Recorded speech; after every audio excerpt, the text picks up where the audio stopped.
Hey, Alice. Thanks for earlier. We hadn't seen each other in 17 years. Hi, Jack. What can I do for you? You told me you'd rather marry a younger back then. What does my ex-husband, who betrayed me and eloped with my sister, want from me now? You wanted to know something about her and kept pestering me, so I gave you my number. Oh yeah, about Mia. I heard you broke up less than a year after you eloped. But what do you want from her now? That was just an excuse. No. I heard you were seen around town through word of mouth. I was hanging around where you might be living, and sure enough, there you were. Well, you had aged compared to 17 years ago, but the resemblance to the old days was still there. So, I recognized you immediately. I see you got nothing better to do. What's with the creepy stalking? I was just trying to tell you how happy I am now. I beg your pardon? I'm about to go out with a very young and pretty girl. Wow. I'm glad to know there still are some girls who likes weirdos. This girl, Erin, is a college student. She works part-time at a diner called Annie's, near the town square. Annie's? It's a famous diner around here, so you must know. Yeah, I do. Erin from Annie's. Hey, she's already cute just by her name. I know the manager there, but Erin's still in high school. What? But the regular customer told me that the manager's daughter is a college student. She is his niece. His daughter's been away for college outside of the state since 2 years ago. Also, she was living in a student dorm in high school, so I don't think you guys have ever met. Oh. By the way, Erin's dad also works at the diner. Seriously? And he's younger than you. No way. You know, before you turn into a creepy pedophile, I suggest you stop going there. Her dad is younger than me? You should be glad to find out before you make a huge mistake. Ugh. Hey. You again? What do you want this time? I couldn't get to the point yesterday because of an unexpected finding. And? If you have something to say, just say it. I'm using up my precious lunch break from work to chat with you. Oh, you're working. Of course I am. I knew it. What's wrong with you? You're a single hag for life. How dare you? You're so rude. It's none of your business whether I'm single or married. Yes, it is. I mean, I'm pretty sure you're not married. Why so? Because the guy who told me about you said you seem to be living alone in a studio apartment. Does that mean you know where I live? Well, yeah. What the heck has been going on since yesterday? You lied to me to get my number. It was a failure, but you bragged about dating a younger girl. I thought you just wanted to brag about how happy you were, but you're still pestering me. It's been 17 years since our divorce. What the heck do you want? Well, I thought I'd end it yesterday too, after all the embarrassment. But this morning, I realized something. What? I mean, you're still single. Does that mean you're still hung up on me? Oh, Jesus. Is it pathetic to still have feelings for someone who betrayed me after 17 years? Are you sure? Then why are you still working? Women work regardless of being single or married nowadays. But you're single, aren't you? Why are you so judgmental? You still have feelings for me, right? Not at all. Aw. You're clingy. I will marry you again. Excuse me?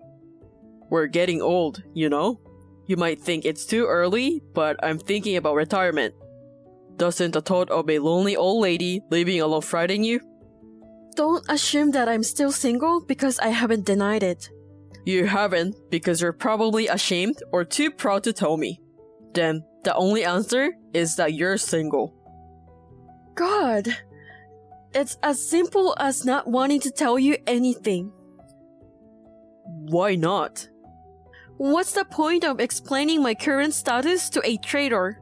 But since it seems to be even more of a problem if I don't tell you, I'll tell you as much as I can about my 17 years. Okay. Well, look at this first. A photo. What's this? Why are you wearing a gown? It's my college graduation photo. Wait, you're a high school grad, just like me. I enrolled in a college after our divorce. I wanted to study more. That's kind of lame, isn't it? You went to college after I left you? What I did after you left me is none of your business. Thanks to that, I found my calling and was able to apply it to my current job. And most importantly, I met my husband. Oh, come on, you don't have one. Here's the next one. A photo. What are these? Our wedding rings.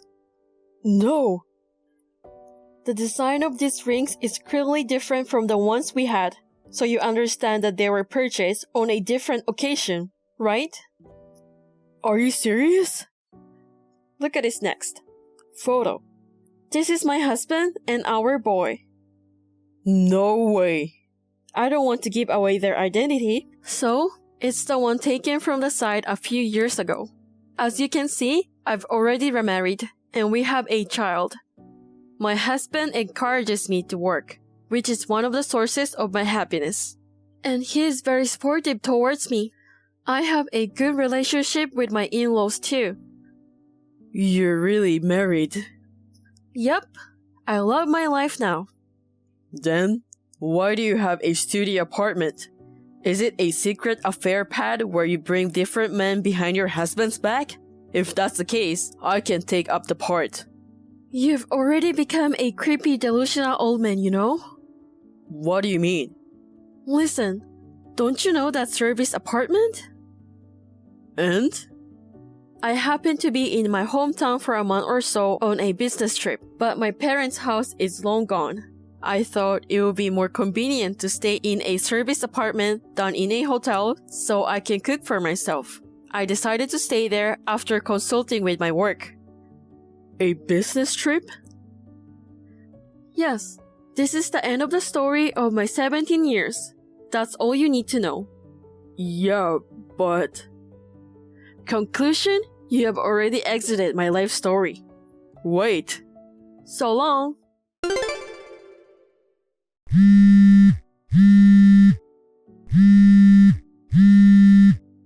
Alice, come on. What? Just for the duration of your business trip, let me stay with you. What the heck? I got no place to live. Let me stay. I will please you at night in return. That's gross. My business trip ended the day before yesterday, and I'm already back home. There's no one in that room right now. Oh shoot. You said the trip was for a month. Right. The month ended 2 days ago. Oh, seriously? By the way, I heard you bothered Mia before you came to me. I contacted her to give her a heads up, and she told me you already reached out to her. You thought she was still single too. You told her that the woman you had lived with for over 10 years had left you and that you would get back together with her in exchange for her financial support. Her preteen son stood in between and turned you away, right? You know that much?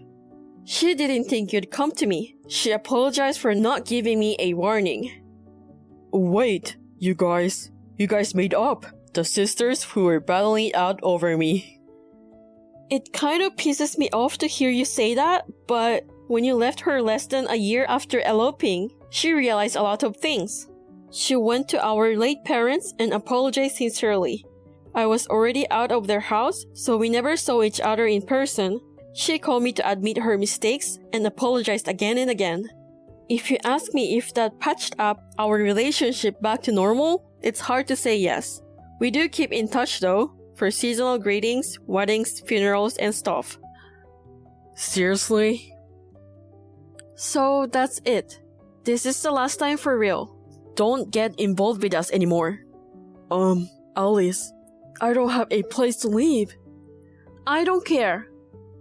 Alice! Goodbye. A few days later, I received a call from Jack's brother. The house of Jack's late parents, which is currently in his brother's name, is far away. He sold all the belongings he had at the time he contacted me, and raised money for transportation to get back there. When he finally arrived, he was in shambles. His brother was disgusted by the creepy details told to him in tears. He immediately asked a company he knew for help, and the next morning, he grabbed Jack by the neck and threw him into the employee housing. Jack, who had no idea what was going on, found a place to live and work. He was told by his brother to refund $30,000 in alimony that he had covered for him 17 years ago. Currently, he's going through vigorous training to toughen up under the guidance of his supervisors.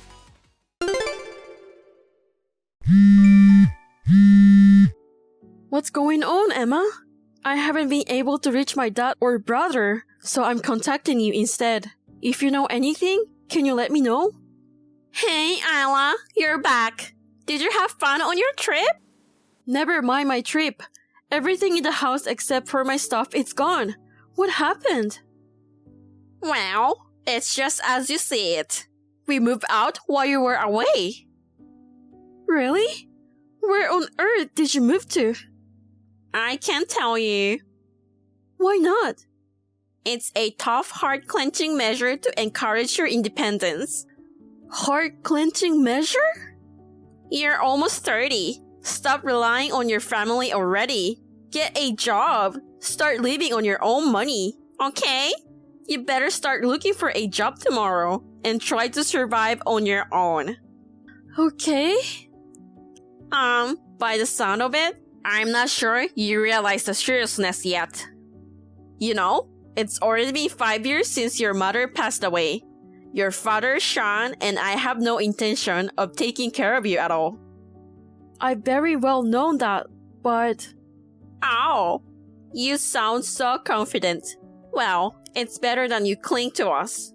The lease expires in 3 months there. I've already taken care of the termination of the lease, so you'll have to find a place to live and move out in the meantime. I got it. Then, can I ask you one last thing?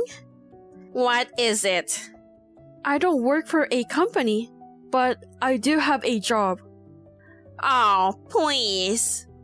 I've been putting some money in the house, but I don't have to do so anymore, right? You don't need to try and make yourself look good at this point. Please do as you wish.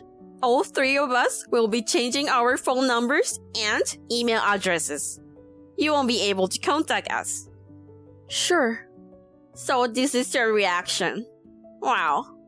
I hope you understand what it means to be cut off from your family from now on.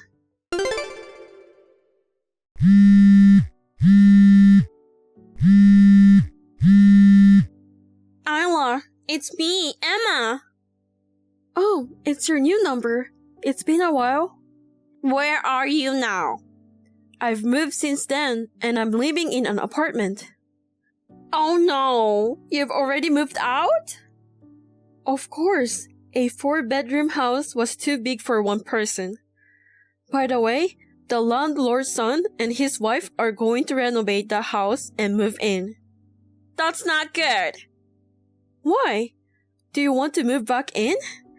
Your father, Sean, and I are in front of it right now. But I don't have the key anymore, and you're not here either. So, you got a job?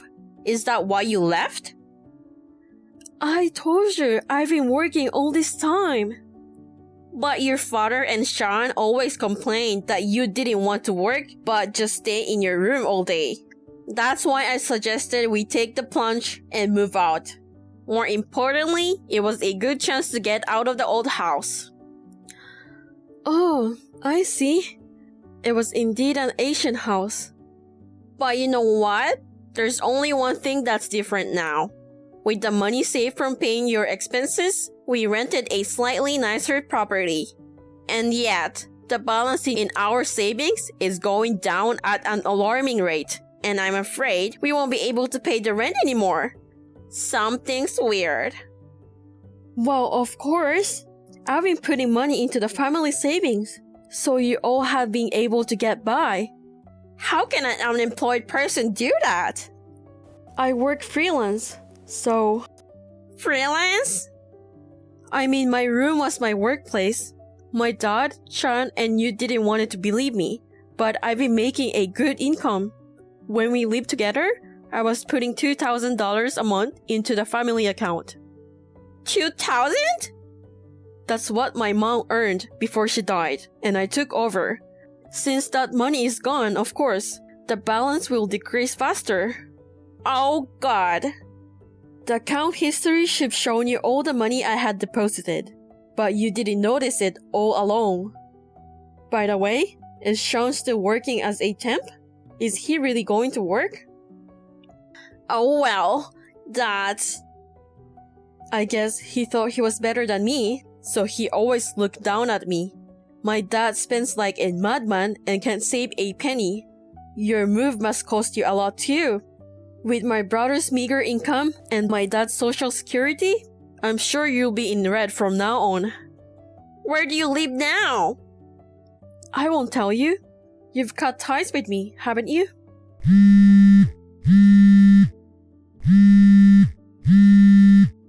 Well, so long. My brother and his wife thought they could afford to live comfortably on my father's retirement savings. However, my father's spending habits has always been extravagant, especially after my mother's death. More than half of her life insurance was used to pay off his debts. In such a situation, I was putting in $2,000 a month for them to make ends meet. The punishment I received from my oblivious family was for them to move out without telling me. According to the relative who know the situation, my sister-in-law is constantly fighting with my father and brother, and divorce seems to be just a matter of time. I, on the other hand, took the plunge and changed both my phone number and email, which made me feel so much better. The amount of money I can save has increased, and I'm enjoying my work and life. Thank you for watching. Please rate the video and subscribe to our channel. See you in the next video.